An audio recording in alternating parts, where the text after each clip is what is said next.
पाटलिपुत्र में एक कल्पक नाम का महान विद्वान ब्रह्मचारी ब्राह्मण रहता था। कल्पक बहुत संयमी थे और बहुत संतोषी ब्राह्मण थे। निकट गांव में जहाँ पे वो रहते थे उसके निकट एक गांव था। उस गांव में एक वृद्ध ब्राह्मण रहते थे और वो अपनी कन्या का विवाह कल्पक से करना चाहते थे। उनके मन में ऐसा लालच था कि ऐसा उनका दामाद बन जाए जो इतना अच्छा है तो कितना अच्छा हो, और वो हमेशा से चाहते थे कि उनकी पुत्री का विवाह कल्पक से ही हो। वृद्ध ब्राह्मण की कन्या बहुत बीमार रहती थी और कल्पक संन्यास लेने की उत्सुक था। कल्पक हमेशा सोचता था कि वो संन्यास ले लेगा, लेकिन जो वृद्ध ब्राह्मण की पुत्री थी वो हमेशा बीमार रहती थी। लेकिन इसके बावजूद वृद्ध ब्राह्मण नहीं चाहता था कि कल्पक संन्यास ले और अपनी पुत्री का विवाह कल्पक से करना चाहता था। वो चाहता था कि उसके जमाता कल्पक ही बने। एक बार उसने एक कुआं खुदवाया और उस कुएं में अपनी पुत्री को डाल दिया और ऐसे शोर मचा दिया कि मेरी कन्या कुएं में गिर गई और जो इसका उद्धार करेगा मैं उसके साथ इसका विवाह कर दूंगा। कल्पक को उस पर दया आ गई। वो इतना रो रहा था, ब्राह्मण चिल्ला रहा था कि कल्पक को दया आ गई। वो सोचा कि कहीं इसकी पुत्री मर न जाए, कुएं में गिर गए। और उस समय वो नहीं सोचा कि ब्राह्मण क्या कह रहा है, विवाह करने की बात कुछ नहीं। और वो कुएं में से उसकी पुत्री को निकाल लिया, ब्राह्मण की पुत्री को। अब ब्राह्मण लगा चिल्लाने बोलने कि मैंने ऐसा संकल्प कर लिया था कि जो मेरी पुत्री को निकालेगा मैं उसके साथ अपनी पुत्री का विवाह कर दूंगा। मैंने संकल्प करके अपनी पुत्री को दे दिया उसको, जो उसका जीवन बचाया। अब कल्पक को समाज के डर से, लोग क्या कहेंगे, इस भय से उस कन्या से विवाह करना पड़ा।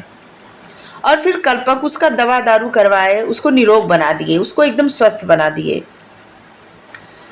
कल्पक के पांडित्य की प्रशंसा करते हुए पाटलिपुत्र के जो राजा नंद थे, घनानंद, उन्होंने उसे बुलवाया राज दरबार में और राज दरबार में रहने की प्रार्थना की। लेकिन कल्पक को ये सब नहीं पसंद था। कुछ मतलब उसको कोई मोह ही नहीं था कल्पक को, और वो चाहते थे कि वो कहीं ऐसी जगह चले जाए जहाँ पे कुछ न हो।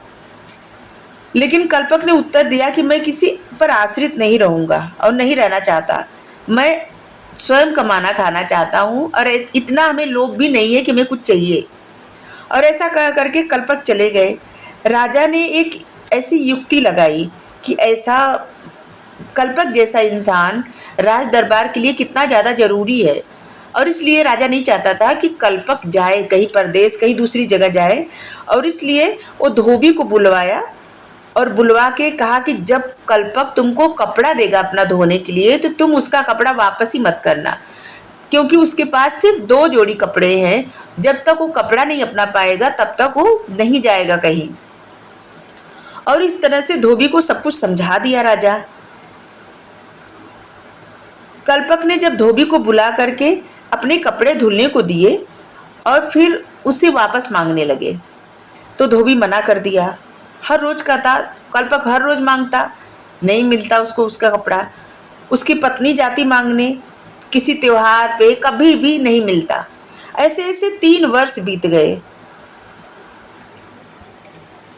क्योंकि कल्पक जो कपड़ा धोबी को दिया था वो रंगने के लिए दिया था और वो बार बार मांगने पर धोबी नहीं दिया, क्योंकि राजा उसको समझाया था और आदेश भी दिया था कि तुम कल्पक का कपड़ा मत लौटाना। कल्पक प्रतिदिन धोबी से कपड़े मांगता और धोबी टाल देता। 3 बरस ऐसे ऐसे बीत गए। फिर धोबी ने कपड़े नहीं लौटाए। एक दिन कल्पक को बहुत गुस्सा आया और वो धोबी से कहा, याद रखना, अगर मैं तुम्हारे खून से अपने कपड़े न रंग दूं तो तुम मेरा नाम कल्पक से बदल के कुछ और रख देना, मैं अपना नाम बदल दूंगा। फिर एक दिन कल्पक छुरा हाथ में लेकर के धोबी के घर पहुंच गया। यह देखकर धोबी ने अपनी धोबिन से कहा कि कल्पक के कपड़े दे दो। डर गया धोबी।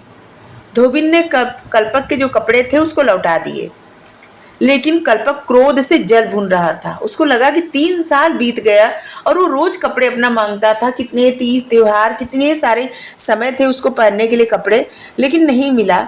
और आज जाके दे रहा है और वो धोबी को मार देता है छुरे से। और जब वो धोबी को मार देता है और उसके खून से अपना वस्त्र रंग लेता है, तब धोबिन उसको बताती है, सब बताती है कि पंडित जी, धोबी का इसमें कोई अपराध नहीं है। राजा ने हम लोगों को ऐसा आदेश दिया था कि कल्पक के कपड़े वापस नहीं करना है। ये बात सुनकर कल्पक को बहुत चिंता हुई और वो सोचने लगा, ये क्या हो गया मेरे हाथ से, तो बहुत गलत हो गया। बिना वजह किसी की जान चली गई। और वो सीधा राज दरबार में गया और राज दरबार में जा करके राजा ने उसको बहुत स्वागत किया, लेकिन वो बैठा नहीं, उसको कुर्सी दिए बैठने के लिए, नहीं बैठा और वो अपना अपराध स्वीकार किया कि धोबी को किस तरह से मार दिया था। तब महाराज जो राजा थे उसको भी अपनी भूल का, जैसे उस अपनी भूल का पता चला कि गलती तो उसकी भी तो थी, वही तो धोबी को मना किया था। किसी का सामान अगर कोई नहीं देगा तो उसको क्रोध आएगा ही। तो राजा ने कहा, गलती तो मेरी थी, तुम्हारी तो ऐसी गलती ही नहीं है, गलती पे पूरी हमारी थी और जो हमको नहीं करना चाहिए था। कल्पक ने कहा, नहीं, मेरे साथ न्याय करिए, मैं ऐसे नहीं जी सकता बोझ के लेके। राजा ने अपनी भूल स्वीकार करी और कहा, राजा कि अगर मैं तुमको सजा दूंगा तो मुझे अपने आप को भी सजा देनी पड़ेगी, और इस तरह से मैं ऐसी सजा तुमको देता हूँ कि तुम मेरे राज्य में मंत्री बन जाओ और धोबिन का भरण पोषण जो भी रहेगा उनके बच्चों का सब राज्य की तरफ से किया जाएगा, और अब तुम कोई अपराध सर पे मत रखो, तुम मंत्री बन जाओ। और इस तरह से कल्पक मंत्री बन गया और धोबिन का सब भरण पोषण की व्यवस्था कर दी गई और राजा भी प्रसन्न, कल्पक की पत्नी, ब्राह्मण सब प्रसन्न। Thank you. राधे राधे।